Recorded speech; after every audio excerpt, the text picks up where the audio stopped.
Olá, professora! Seja muito bem-vinda a esse vídeo, onde a gente vai conversar sobre o conceito de emparedamento na educação infantil. Nossa, Vivian, o que é isso? Para que serve? Como é que funciona? Como é que eu faço? Eu já vou te explicar tudo isso detalhadamente, mas antes eu preciso que você se inscreva aqui no canal, se você ainda não for inscrita, e deixe o seu like no vídeo, é muito importante para o YouTube reconhecer que você gostou do vídeo e sempre mostrar os meus vídeos para você. Combinado? Então bora lá conversar sobre esse conceito de emparedamento, que é uma palavra que vem sendo utilizada na educação infantil nos últimos tempos e que tem tudo a ver com a questão assim social que nós vivemos hoje, né, e nos últimos anos. Por quê? Essa questão do desemparedar, ela, se a gente for pesquisar no dicionário, né, é livrar-se, soltar-se, e é justamente isso que a gente precisa trazer para a educação infantil. Vamos voltar um pouquinho no tempo. Como era antigamente as vivências das crianças no dia a dia? As crianças brincavam na rua, tinham contato com muitas outras crianças, vizinhos, parentes, priminhos, né?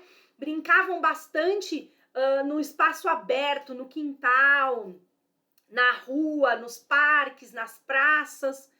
E nos últimos tempos a gente vem sofrendo com a questão de segurança, de excesso de tempo de trabalho das famílias, enfim, todos esses problemas modernos aí que nos levam a ocupar menos os espaços abertos e também levam as famílias terem menos tempo para levar as crianças para parquinho, para brincarem com outras crianças.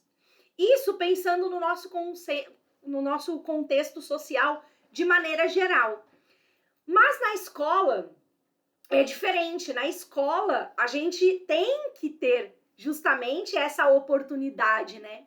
Só que trazendo a escola como sempre foi, pegando todos os conceitos de educação vindos do fundamental, do médio, né? Do ensino fundamental, do ensino médio, acaba que as crianças, inclusive na educação infantil, ficam muito tempo dentro de salas fechadas, né? Nem vou falar da questão de atividade em folhinha, na televisão, que aí é um assunto para um outro vídeo, né?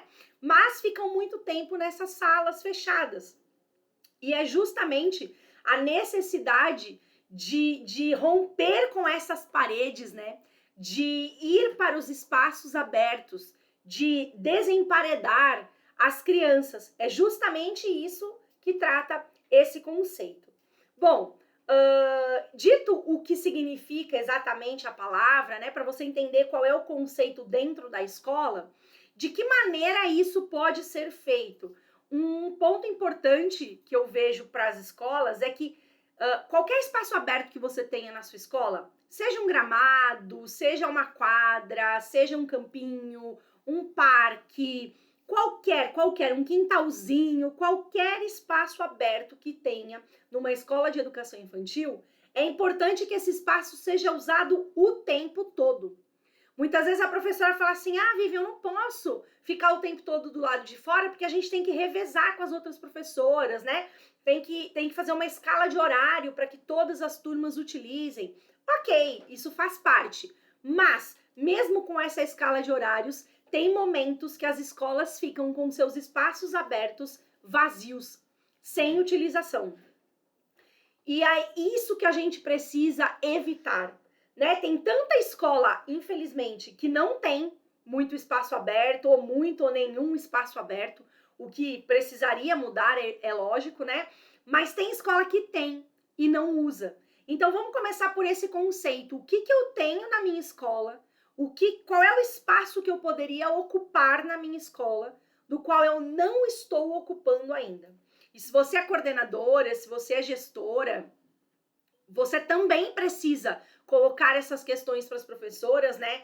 Mostrar para as professoras a importância de sair da sala, de ocupar os espaços abertos, de dar oportunidade para as crianças pesquisarem, explorarem, vivenciarem outras situações em meio à natureza e não só fechadinhas lá, emparedadas, né, na sala. Então, a gestão também tem esse papel. E se você não é a professora da sala, de repente é uma auxiliar, uma monitora, estagiária e tal, e não tem necessariamente esse poder de decisão, vamos dizer assim, obviamente que você pode e deve sugerir, né? Por que a gente não faz uma atividade hoje, tal atividade, né? Lá no espaço aberto, lá no gramado, por que a gente não sai mais com as crianças? Isso não vai ser melhor e tal? Então, você também pode sugerir. Então, esse é um ponto que a gente já deixa aqui como sendo necessário manter o olhar para ele, que é: os espaços abertos da escola não podem ficar vazios. Todo momento tem que ter crianças nos espaços abertos. Se tem espaço aberto e não está sendo ocupado, está todo mundo na sala, é porque as crianças estão vivendo esse emparedamento mais do que deveriam, muito provavelmente. E aí você pode estar pensando assim: ah, Vivian, mas é complicado, sabe? Porque é muito sol.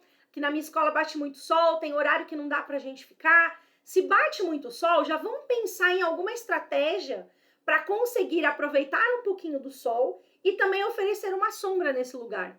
De repente, dá para plantar uma árvore? Dá para colocar um toldo que projete um pouquinho de sol nesse espaço? Dá para levar um guarda-sol, né? Tão simples, pega lá um latão, uma lata, enche de areia ou pede para algum pedreiro, uma pessoa mais preparada ali para essa tarefa, né? Colocar concreto e deixar um espaço para colocar um guarda-sol, e aí você vai com esse guarda-sol nos espaços e consegue ocupar esses espaços. Então, assim, evitar usar o próprio espaço aberto, seja sol, seja chuva, como desculpa, né? De repente tá calor, ah, tá chovendo, poxa, mas tá calor, por que não, de repente, um banho de chuva naquele dia, né? Ou passar ali um pouquinho quando a chuva tá começando. Claro, sempre a gente vai tomar cuidado com a segurança, né? Questão de raio, de trovão, mas expandir um pouco a mente, não é porque tá sol, não é porque tá chovendo que não dá para usar os espaços abertos. De que maneira podemos usá-los ainda que esteja sol, ainda que esteja chuva? E aí, para cada realidade, uma solução. E eu tenho certeza que você vai encontrar ótimas soluções aí para o seu espaço.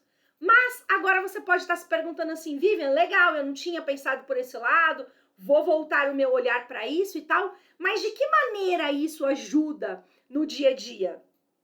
Para as crianças, auxilia muito no desenvolvimento, né? Porque o contato com a natureza, o contato com o ambiente aberto é o natural da criança. A criança automaticamente se conecta com o sol, com a chuva, com a areia, com a terra, com a argila, né? A lama, com as folhas, com as árvores, com as flores, com as frutas, né? Se tiver árvores frutíferas por aí. Enfim, isso é o automático da criança. E daí surgem muitos aprendizados, muitos significados com relação a formas, cores, contagem, letras, algumas descobertas assim sobre do que os animais se alimentam, quem são esses animais, o que os animais fazem, alguns conceitos como rápido, devagar, alto, baixo. Nossa, a lista de possíveis aprendizados nesse espaço é infinita. E você pode estar se perguntando: ah, Vivian, legal, mas eu também posso ensinar isso na sala de aula. Claro que pode, com certeza pode. Mas tem duas questões que você não consegue fazer na sala de aula e que no espaço aberto a gente consegue, que é: a primeira é a vivência prática. Eu posso até fazer, mostrar para a criança, fazer um desenho, mostrar alguma coisa para a criança entender o conceito, por exemplo, de rápido e devagar ou de alto e baixo. Outra coisa é a criança vivenciar esse conceito. É ela ver, por exemplo, uma formiga andando lá, né, caminhando bem devagarzinho, e de repente passar um outro bichinho ali mais rápido e ela comparar ali na prática, né, o conceito de rápido, de devagar.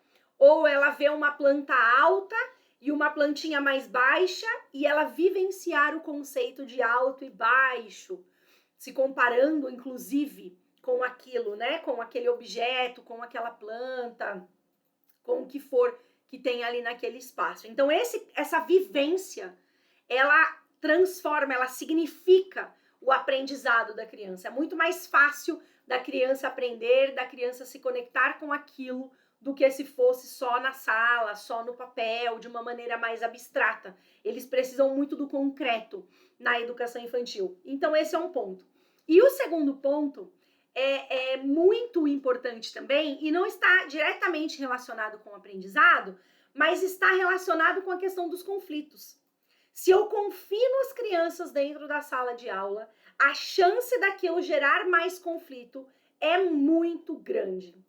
Ao passo que se eu frequento mais os espaços externos, dando oportunidade para que as crianças usem toda a sua parte motora, então que as crianças corram, que as crianças engatinhem, que as crianças andem, enfim, que as crianças explorem o espaço usando toda a sua motricidade, é muito menos chance de conflitos acontecerem nesse ambiente do que num ambiente confinado na sala. Então, um ponto principal, assim, que você deve observar no seu dia a dia, se você está tendo conflitos na sala, conflitos no sentido de criança que está batendo, que está empurrando, que está beliscando, criança que toma o brinquedo da mão da outra, sabe? Essas questões que são normais na educação infantil, mas que, como educadoras, nós precisamos não só evitá-las dentro de um conceito natural, né, dentro de algo que seja benéfico para a criança, e também, obviamente, saber resolver ali esses conflitos. Então, acontece, mas a gente precisa estar preparada e oferecer o melhor ambiente para que aconteça menos, né? Precisa acontecer, sempre vai acontecer, mas também não pode ser um exagero, tem que acontecer um pouquinho só, para a criança poder aprender com isso. E quando eu vou para o espaço externo, a criança tem tanta coisa para ver, para olhar, para explorar, para brincar. Ela tem tanta liberdade para usar o seu corpo, diferente da sala, que esses conflitos acontecem muito menos. Muito menos. Então, a gente poderia listar aqui muitas coisas com relação às vantagens de utilizar o espaço externo, mas eu acho que o foco no concreto, para que isso seja uma promoção ali do aprendizado da criança, e a diminuição dos conflitos, dando mais oportunidade para a criança explorar, eu acho que já são argumentos suficientes para você começar a pensar mais nesse conceito de desemparedar aí as nossas crianças, caso você ainda não esteja antenada para isso. Inclusive, essas questões dos conflitos, vários outros aspectos podem surgir aí no dia a dia, e existem muitas estratégias para que a gente possa resolver os conflitos no dia a dia. Então, dá uma olhadinha aqui na descrição do vídeo, que eu vou deixar umas informações a mais para você com relação a isso. E se você gostou desse vídeo, compartilhe com as suas amigas da educação infantil. E toda semana tem vídeo novo aqui e eu espero você. Um grande beijo e até o próximo.